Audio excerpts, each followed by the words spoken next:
Growing up with Toonami and Cartoon Network in the mid-2000s exposed me to a lot of different shows and genres when I was younger, specifically anime, and your boy was hooked from the start.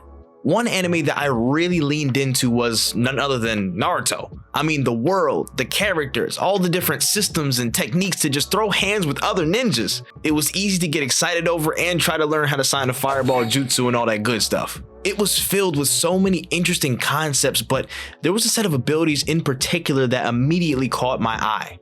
Genjutsu, or a subset of techniques that affect the mind and 5 senses of targets to confuse, control, immobilize, hurt, and in some cases kill. It can render you blind, bind you to a tree, transport you to your happy place. But at the end of the day, it's just an illusion, a trick to lure you in and guide you to whatever outcome is desired by its caster.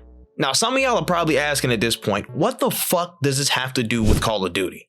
Well, when I was young, I thought all that stuff from Naruto was so outlandish it could never be real. But I was wrong. Genjutsu is. And Call of Duty, along with the millions of COD fans that blindly pick up the game year after year, have been put under the strongest Genjutsu running the world today: nostalgia. It feels like we're fast approaching the point of no return with nostalgia's vice grip on the Call of Duty franchise, as it feeds that never-ending cycle of Activision hedging their bets with familiar facets of COD to keep as many people hooked into every new drop that isn't really bringing much new. And I'm not blind to the fact that Call of Duty has pretty much always had nostalgic callbacks implanted in their games. The resurgence and stimulus map packs from Modern Warfare 2 had COD 4 maps sprinkled in with the new additions at the time, so the tactic was always around to some extent.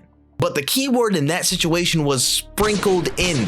Nowadays, nostalgia has flooded Call of Duty, becoming the proverbial banana in the smoothie for the franchise. It's overbearing, and it doesn't help build enough endeavor on the existing concepts to escape the copy-paste allegations.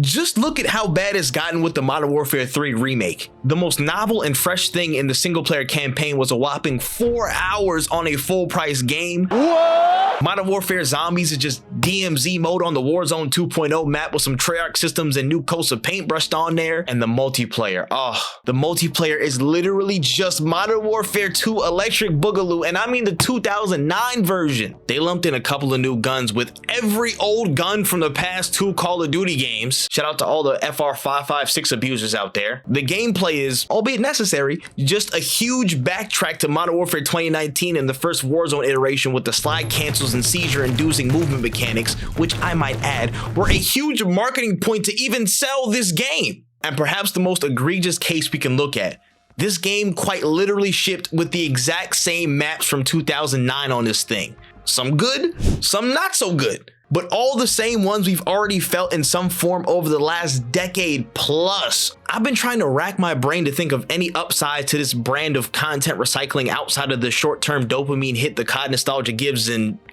I got nothing. Even down to the dev side, you think working with existing material would make for an easier time creating a game, right?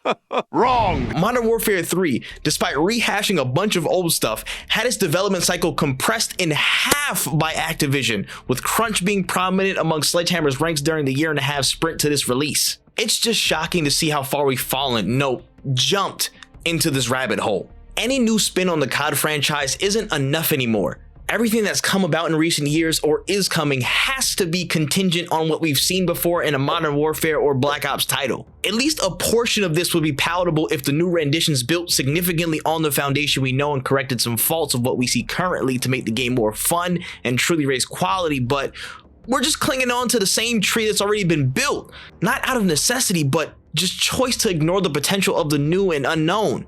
And the thing that sucks is the past's already set in stone. COD 2024 is set to be Black Ops 6 Gulf War with all the fixings of the name association and nostalgic maps and round-based zombie modes, and there's no sign of Activision pushing for anything different. It all just feels like a race to the bottom.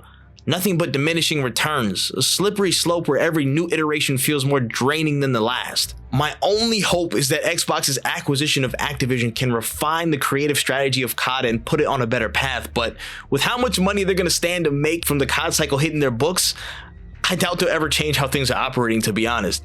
Deep down, I love and respect this franchise for how it revolutionized multiplayer and for setting the stage for me to create great memories and meet dope people.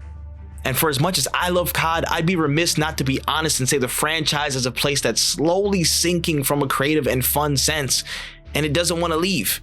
If Call of Duty keeps their pace of force-feeding the sameness of the past 2 decades of content and just flooding us with nostalgia at every drop, then we'll all just be stuck in the illusion forevermore, trying to convince ourselves that Call of Duty is still as good as it once was, never seeing what Call of Duty really could be, continuing to fall victim to Genjutsu in the real world.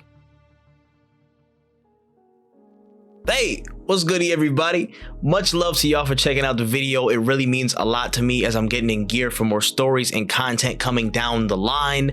Make sure you like, comment, subscribe, and follow all the socials out there to stay in tune with me outside of this video screen.